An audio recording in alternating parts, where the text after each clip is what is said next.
What's up guys, Everything Apple Pro here, and unfortunately this is going to be the last iPhone 7 update. I know you guys love them so much, and this is it. I'm wrapping it up because it's going to be here in like 2 or 3 days. So guys, I'm so excited. The event's going to introduce the new iPhones, new Apple Watch, iOS 10, possibly some other goodies in there as well. But yeah, there's a few little details that have leaked, actually some pretty important ones. Basically, the entire details of the iPhone 7 have leaked. We know about the new AirPods, the EarPods. We know about the actual specs, the gigahertz of the iPhone. A lot of these cool new features that are going to be exclusive to the iPhone 7 have leaked. So let's go ahead and get into that and share the last iPhone 7 update with you before release. It is really hot in here. I'm going to take this off. I actually just wanted to show this in the video because I'm borrowing my friend's sweater. Probably going to keep it, not going to give it back to him. Seriously, this thing is amazing. Anyways, so the very first feature we've learned about the iPhone 7, I think this is going to be a real game changer. Apple is going to announce that out of the box, the iPhone 7 will include fire resistance. All right, I promise. Let's get back on track. So, first things first, Ming-Chi Kao. This guy has actually disappeared from the scene until now, so he's back with new details about the iPhone 7, confirming a whole bunch of things and actually adding to a lot of rumors. So there's going to be some nice, exciting features he's sharing about the iPhone 7. And man, I pronounced his name wrong again. It's Ming-Chi Ko. All right, so very first thing he's saying about the iPhone 7 is yes, it will have that design that we've seen everywhere. The camera bulge, the lack of antenna bands, get used to it. The headphone jack is going to be gone. As for actual performance, he's given us numbers. The Apple A10 chip is going to be using a new fan-out process in order to become thinner and get more performance. And an actual gigahertz speed was included, up to 2.4 gigahertz speed on the Apple A10 chip. Guys, that's actually pretty damn impressive. So up until now, I actually made this little chart to let you guys know the growth of the iPhone. There's been growth in like 64-bit, in multi-cores, but as for actual gigahertz jumps, this is going to be the biggest gigahertz jump ever from an older iPhone to a new one. So look at this, from the original iPhone there was no change to the second, and so on. Now we're going to be seeing a 550 megahertz increase from the 6S to the 7. That is massive. So it may not be like a huge change in actual usability, but just in number wise, I'm letting you guys know. So I think a big selling point of the iPhone 7 is going to be the speed. And he does confirm that the iPhone 7 Plus will be receiving the exclusive 3 gigabytes of RAM. Storage, he did confirm, will start at 32, 16 gigabytes is gone, 128 and 256 gigabytes. Not just one, but 2 new colors. Ming-Chi Kao is confirming this, and I think that is amazing. Great news for anyone looking to upgrade, to get a change in the look. And 2 colors being dark black and piano black. So dark black will actually be replacing space gray. I think it's sad to see it go. Would have liked to see these two added on, but hey, this is going to be a sexy color. Now, besides this, the other color is piano black. That's that glossy black color I talked about in my last update video.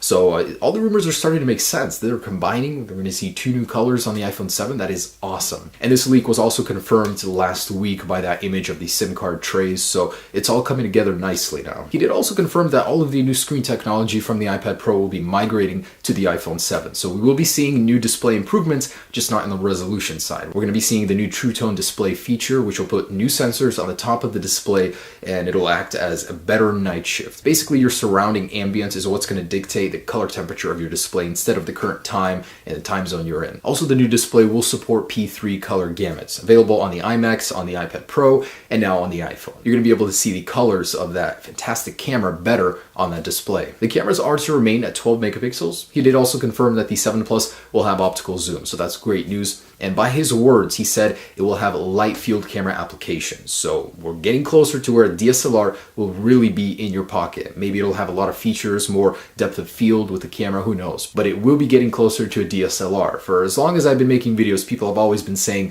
this iPhone is almost DSLR-like quality. So that's nothing new to me, and especially with this. But who knows, maybe this year it'll actually mean something. Even the flash unit on the back of the iPhone 7 and 7 Plus is getting reimagined. So it's going to have 4 LEDs now versus 2 for cooler and 2 for warmer, better True Tone flash. So you'll be able to see further in the dark, better low light capability for taking pictures, all around great updates to the camera. And moving away from KGI, there have been 2 separate leaks of the packaging for the iPhone 7 Plus. On both of these, there are differences, and the differences being one comes bundled with Lightning EarPods, the other comes with Lightning AirPods. So those little wireless ones we've seen that are going to get lost in like 2 hours, Samsung already has their own version, so it's only fair that the iPhone 7 is going to get its own. And it seems like it's going to be a package you can select select on the ordering site. So you're going to be able to get different packaging for the iPhone depending on which option you check. So AirPods, the wireless ones with Bluetooth, or EarPods, the ones that are wired, and you're actually going to get an adapter in the box, confirmed by this packaging. This one actually kind of surprised me. I was not expecting this. So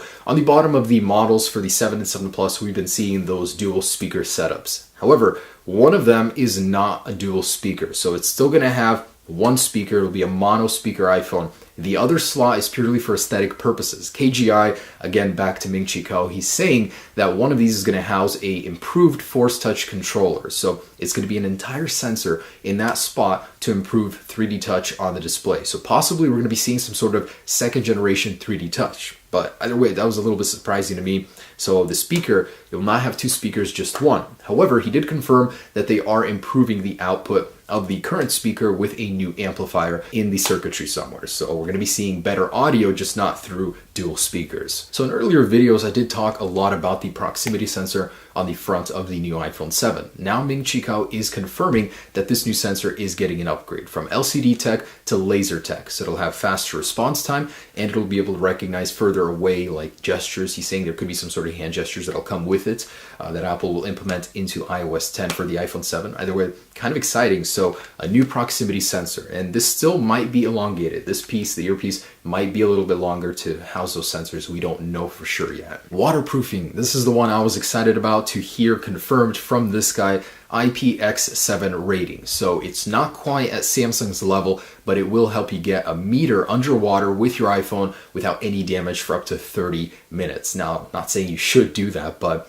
basically by spec, that's what you can do. It's basically matching the Apple Watch rating. So if you guys remember, I tested this thing. We dropped it down to 10 feet for 30 minutes. I think it was 30 minutes, and it survived. I mean, it was doing great. And I'm always surprised that the Apple Watch has such a weak rating, but it holds up against water very, very well. So to see that on an iPhone, oh, I'll test it, all right, but that's a good rating to have. Now, the X in that rating basically stands for no dust resistance. So it's not going to have dust resistance, but water resistance will be there. So DigiTimes is relaying a report that the iris scanner, which was rumored to happen in 2018 on that iPhone, will actually be happening sooner in 2017 with next year's iPhone. The huge redesign will have the iris scanner with it. I think Apple's logic behind that is like, why wait if the tech is here? It's already available in the Note 7.